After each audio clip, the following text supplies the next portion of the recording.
Hola, hola, hola. Buenas tardes a todos y a todas. Que está el otro perro por aquí porque es que le han fallado los colegas para sacarle y está cabreado. Natural. Tenía que estar dándose un paseito ahí ahora por la hierba y en fin, con sus cositas. Pero lo han cambiado por un chupachus. Así que es lo que hay. Bueno,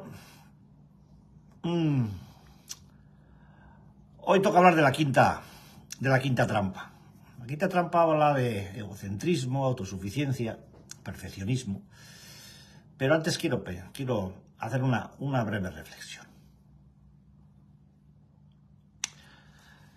Hoy hemos estado hablando de la aceptación esta tarde, de los niveles requeridos para aceptar una enfermedad de estas características. Aceptar una cosa sin intentar cambiarla, aceptar una cosa tal como es, aceptar una cosa más allá de lo que a uno le parece que es. Es decir, aceptar la realidad suele ser jodido. Cuesta. Me parece que tengo por aquí, no le puedo dar la vuelta porque no me deja la cámara ahora mismo, o sí.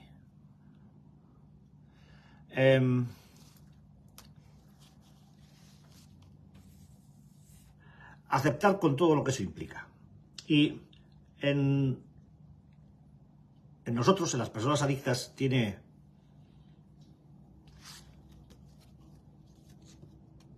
pues unos niveles de exigencia importantes. Porque las cosas no son como nosotros imaginábamos que eran, por culpa de las distorsiones. Y en el caso de los familiares, y quiero hacer hincapié precisamente en eso, porque ayer hubo terapia de familiares aquí, y porque creo que toca. Un familiar con codependencia se desenvuelve en parámetros de yo quiero que mi familiar haga las cosas de esta o de esta manera, y yo quiero controlar lo que hace, yo quiero que no se pase en esto o en el otro. Un familiar codependiente actúa bajo muchas formas del yo quiero, y de otras tantas del a mí me parece que. Y quiere mucho y acepta muy poco. Y entiendo que si uno tiene un hijo que tiene problemas de adicción, como padre o como madre, aceptar que su hijo es un adicto, pues no tiene que ser nada sencillo. Aceptar que uno tiene un hijo que consume, que se emborracha, que se pone hasta el culo de cocaína, o que juega, o que hace otras actividades adictivas, a veces es más fácil, porque se entiende que todas esas situaciones son pasajeras. Pero aceptar que uno tiene un hijo o una hija adicta, pues es más complicado, porque parece ser que estamos hablando de una condición permanente. Pero decir que, pues por poner un símil, borracho se está, alcohólico se es. Intoxicado de cocaína se está, cocainómano se es. Adicto es una categoría. Adicción es una forma de ser. Es una forma de estar. Es una forma de andar. Es una forma de querer. Es una forma de odiar. Es una forma de pensar. Es una forma de vivir. Las cosas no son como uno quiere que sean, porque las cosas son como son. El éxito o el fracaso de una rehabilitación tiene que ver mucho con la actitud de aceptación de la persona adicta, pero también tiene mucho que ver con la actitud de aceptación del familiar. Y el familiar va a tener que aceptar, cuando las cosas van bien, que van bien, para la persona adicta quiero decir, y seguramente para ellos también, como cuando las cosas van mal. A veces los adictos recaen. Las recaídas son parte de la enfermedad. Cuando los adictos recaen más veces de las que la familia considera que son necesarias, pues la familia suele entrar en crisis. Y normalmente lo que hacen es abandonar la rehabilitación como una posible forma de castigo para la persona adicta. Pues ahora para que te jodas no voy. Bueno, eso a la persona adicta no le hace ni bien ni mal ni irregular. Al familiar le hace mal. Porque cuando el familiar está mal es cuando más necesita la rehabilitación. Y es cuando más se tendría que agarrar a ella. Pero si el familiar se da por vencido, si se rinde, imaginaos qué es lo que puede pensar o hacer el adicto, ¿no?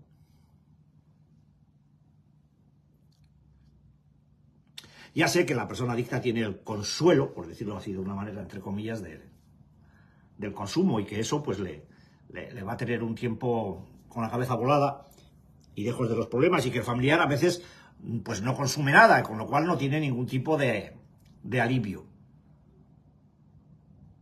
Bueno, uno sí, las terapias, pero no las acepta. ¿Por qué? Porque no acepta la enfermedad, ni la suya ni la de su familiar. Un codependiente es una persona adicta al control de otros, a controlarles. Y cuando ese control falla, entra en crisis. Y un adicto es una persona a controlar el consumo de sustancias. Y cuando ese control falla, entra en crisis. En el caso de los adictos suele ser casi siempre. En el caso de los coadictos también suele ser casi siempre. Porque controlar a un adicto es prácticamente labor imposible. Entonces, la medida más inteligente es la aceptación. ¿Pero qué hago? ¿Aceptar qué es? ¿Quedarse con los brazos cruzados? No. Aceptar es hacer todo aquello que hay que hacer para que las cosas funcionen. Y a veces, pues igual es mucho pedir. Pero quedarse con los brazos cruzados esperando que las cosas cambien, pues tampoco me parece que sea la cosa más inteligente. Ni la mejor. Obviamente la mejor no es. Puede que sea muy inteligente y que el familiar se mantenga al margen y no quiera saber nada de la situación, ¿vale? Pero si quedarse al margen significa quedarse al margen. Es decir, esta tarde lo comentaba, ¿no? Niño, si no quieres comer, no comas, pero no estorbes, ¿no? Que es lo que me decían a mí cuando era chico, ¿no? En la olla que se ponía en el medio de la mesa, de la que todo el mundo metía la cuchara. Y el más rápido era el que más comía, ¿no? Así que, niño, si no vas a comer, quítate del medio y no estorbes.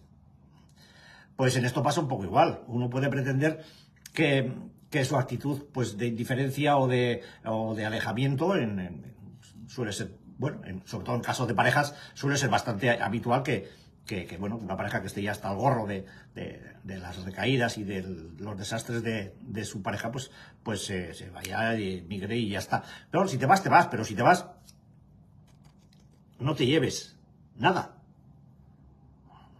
No te lleves el resentimiento, no te lleves el daño, no te lleves la memoria de control, no estés siempre pensando qué estará haciendo, qué no estará haciendo, porque entonces no te has ido, no te has ido, te has quedado aquí. O sea, estás en el mismo sitio que antes, quizá más lejos geográficamente, pero mental y emocionalmente estás en el mismo sitio, con lo cual, o sea, estamos o no estamos. Si quieres seguir padeciendo, si quieres seguir acumulando tensión por tu falta de control, solamente tienes una posibilidad de descarga de tensión, se llama terapia. Y si no lo entiendes, te lo explico, pero en persona, para que lo entiendas mejor. Así de viva voz, más que por aquí, por la tele esta.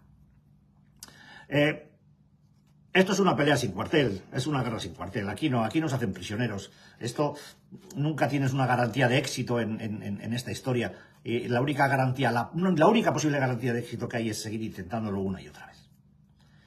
Si estás siguiendo estos vídeos, lo entenderás porque estamos hablando de una complejidad pues extrema, ¿no? Ahora mismo estamos hablando de los niveles más profundos de la adicción, y seguramente tú en tu hijo, en tu hija o en tu familiar solamente ves a alguien que se pone hasta el culo de lo que sea y no te paras a pensar en qué puede haber detrás de todo eso. Y no estoy hablando de la culpa que alguien como padre o madre pueda tener con relación a lo bien o lo mal que lo ha hecho con respecto a la educación del hijo. No estoy hablando de eso. Estoy hablando de otras cosas. Estoy hablando de unos niveles de profundidad que nadie de ninguna manera prevé porque sencillamente no están al alcance del conocimiento de la mayor parte de la gente. Estoy hablando de inmadurez y de infantilismo. Estoy hablando de falta de honestidad, pero como defensa psicológica ante los procesos de la enfermedad. Al final uno acaba mintiendo como defensa, se convierte en un arma psicológica de autodefensa. Estoy hablando de amargura, de culpa, de resentimiento. Ayer estábamos hablando de culpabilidad y de castigo por la culpabilidad, ¿no?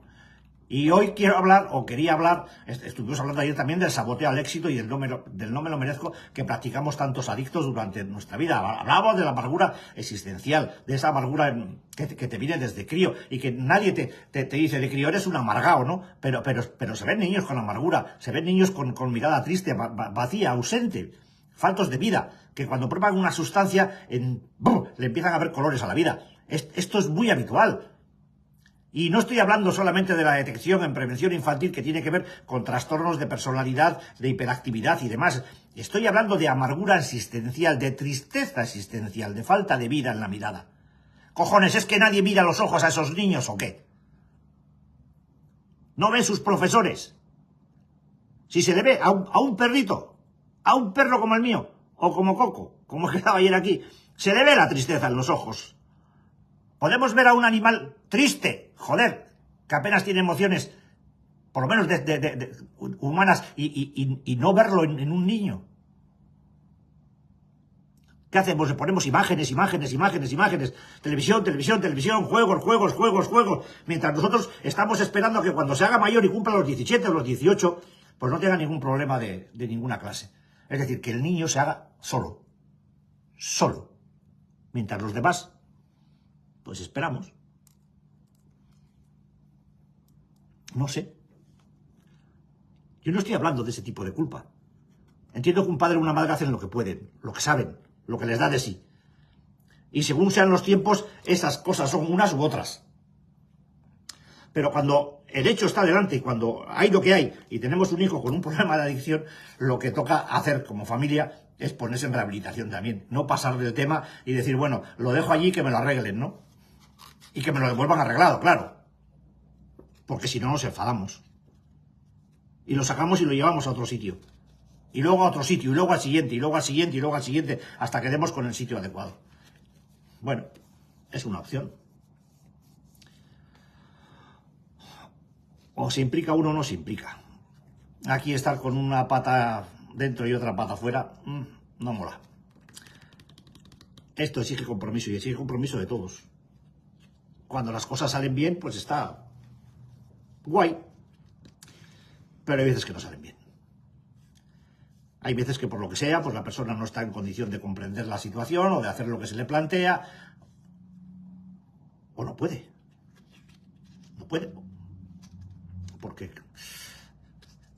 aunque la idea de la familia muchas veces sea que no quiere, porque no le da la gana, muchas veces esto no puede. Y no querer no me da la gana es una forma de no poder. Quizá la que más jode. Pero es una forma de no poder. No quiero, no me da la gana. Cuando alguien dice que no quiere, que no le da la gana dejar de sufrir, no sabe lo que está diciendo. Está ofuscado mentalmente. No está en la realidad, está en otra situación. A nadie le gusta estar sufriendo. Y ya sé que para muchos el hecho de ponerse hasta el culo de cocaína o de alcohol es un disfrute, que no. Que los adictos no consumimos para disfrutar. Los adictos consumimos para no sufrir. Y consumiendo también sufrimos. En el momento inicial no, pero al final sí. Y después ni te cuento. Pero claro, esto es como todo. El que no lo vive,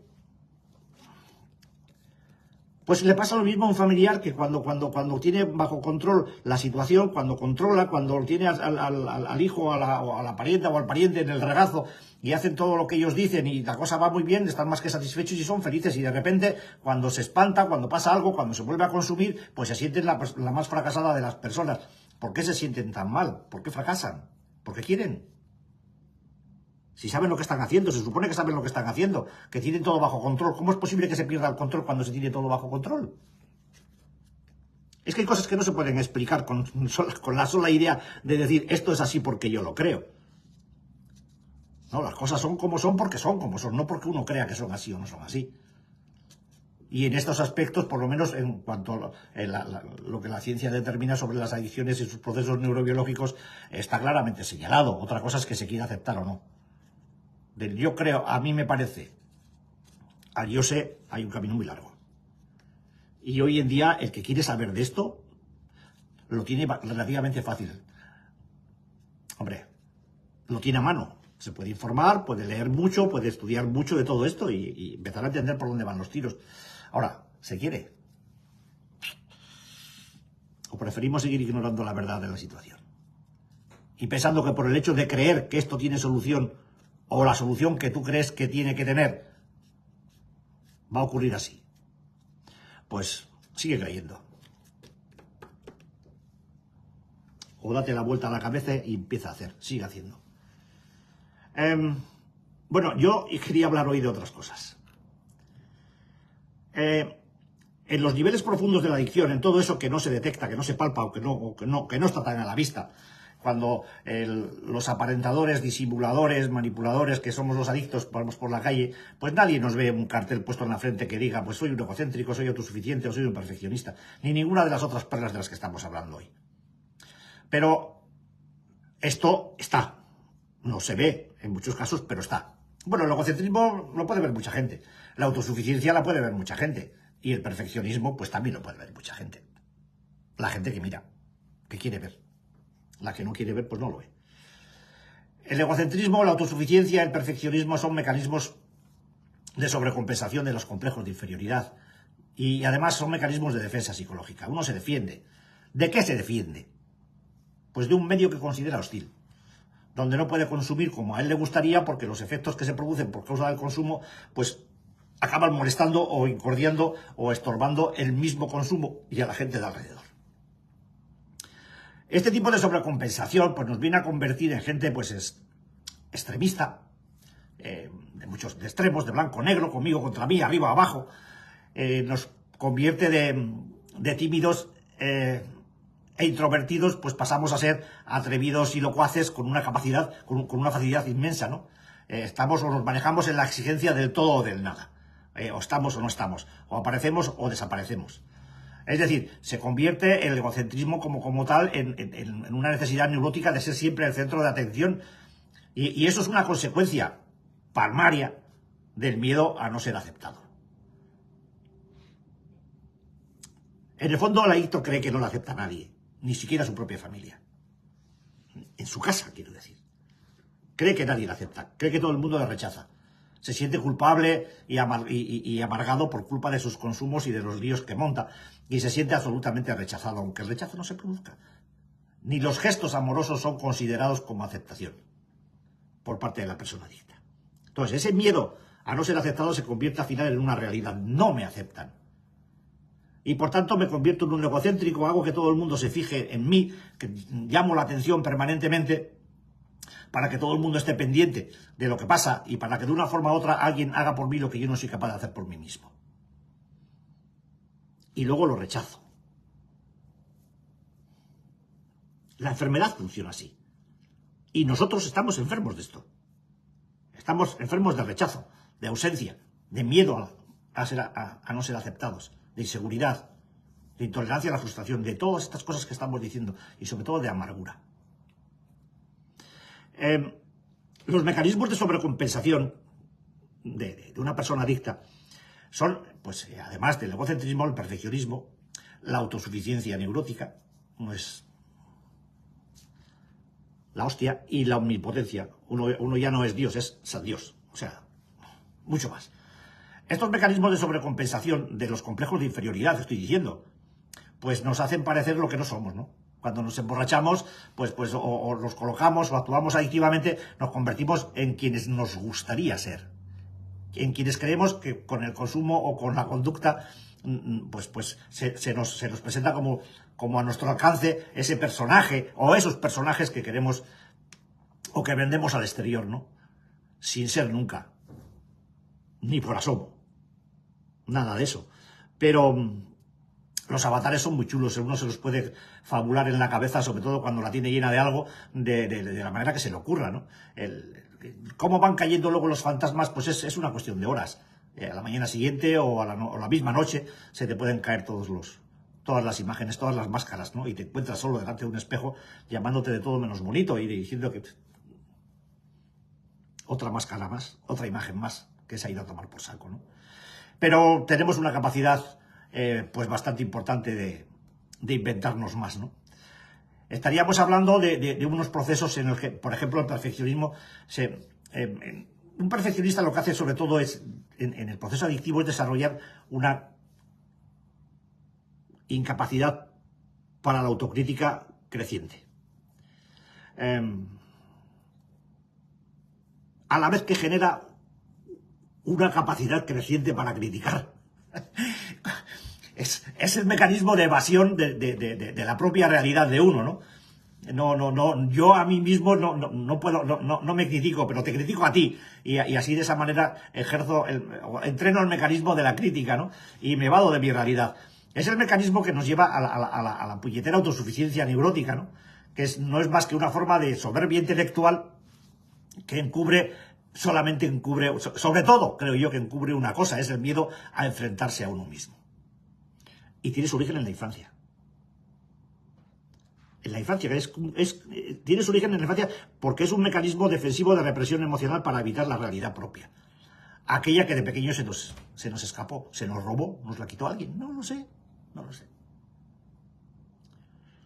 Por eso, entre otras muchas razones, los procesos de rehabilitación que incluyen una autobiografía, una psicobiografía, suelen fracasar en este punto. El miedo a uno mismo continúa latente, el miedo a enfrentarse a la propia realidad continúa latente, porque la estamos evitando desde críos. ¿En qué momento se cortó aquello? Joder, que cada uno haga su propia reflexión y que mire atrás sin miedo. Yo tengo claro, cuando fue, ya lo conté más de una vez, un corte en seco por uno de mis tíos que para mí era un referente de vida, ¿no? Era como mi padre que no tenía, ¿no? En aquel momento, ¿no? Era alguien muy significativo para mí.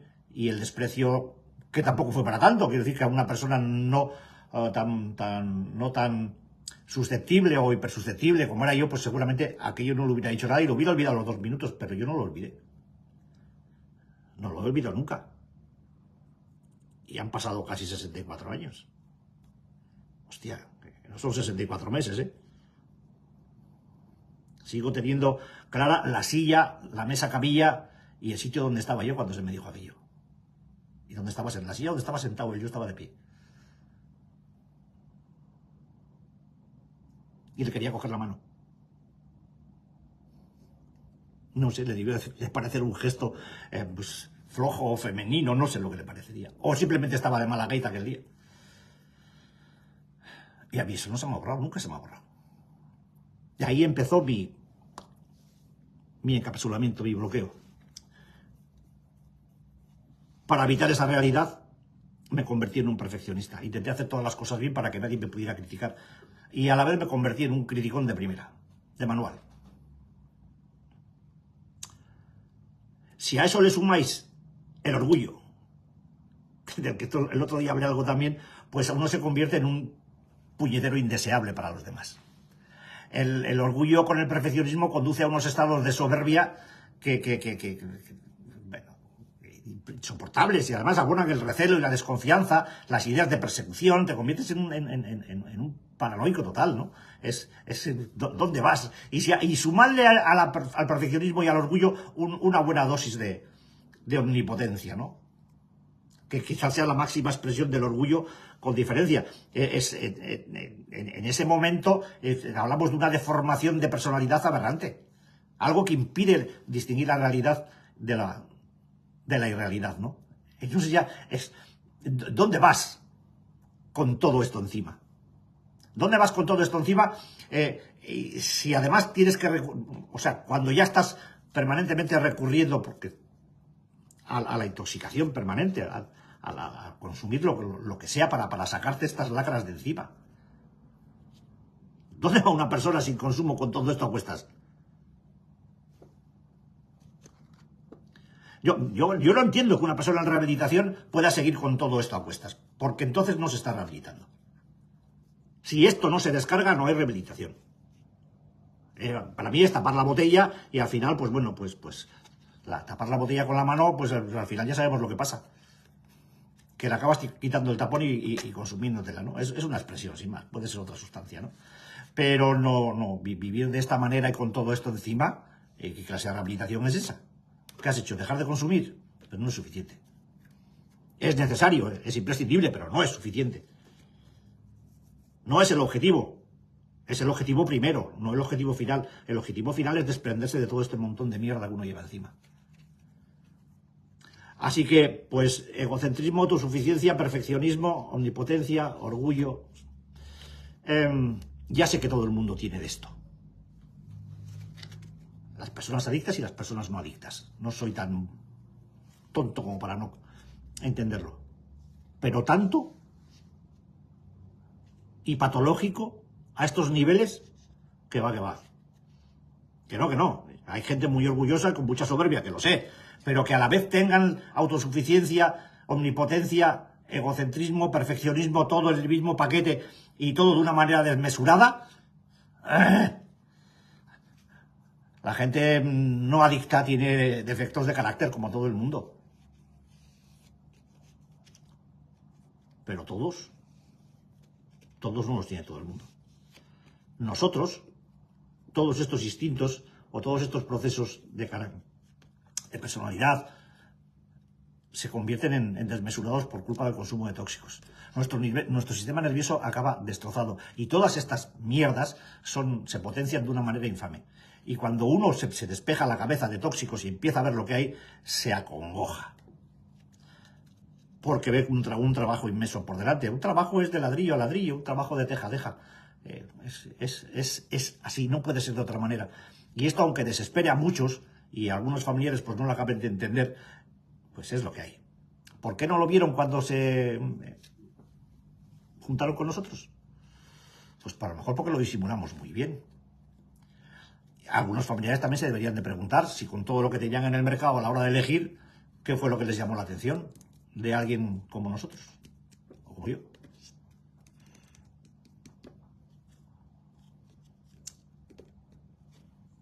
¿La simpatía? Yo no. Yo simpatico un poco. La amabilidad, pues tampoco.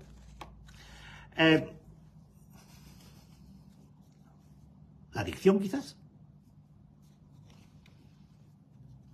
Muchos deberían preguntárselo. Porque mira que hay gente para elegir, ¿no? Muchos codependientes se tienen que preguntar si lo que pretendían al estar con nosotros no era cambiar a alguien a quien no pudieron cambiar cuando pudieron haberlo cambiado. Y que se respondan. Y si no conocen la respuesta, que se metan en un grupo de familiares. Que a lo mejor alguien se lo explica. Y pues que se acaba el tiempo. Así que mañana seguimos. Mañana tenemos otras 3 perlas. El miedo, la angustia y la tensión permanentes o continuas. Pues si acaso os habéis quedado con hambre, pues mañana otro poquito. Si os parece bien, y si no, pues ya sabéis, le dais al botoncito y me mandáis al carajo. Que total, para ver este careto. Que seáis buenos, que ya quedamos pocos. Besitos.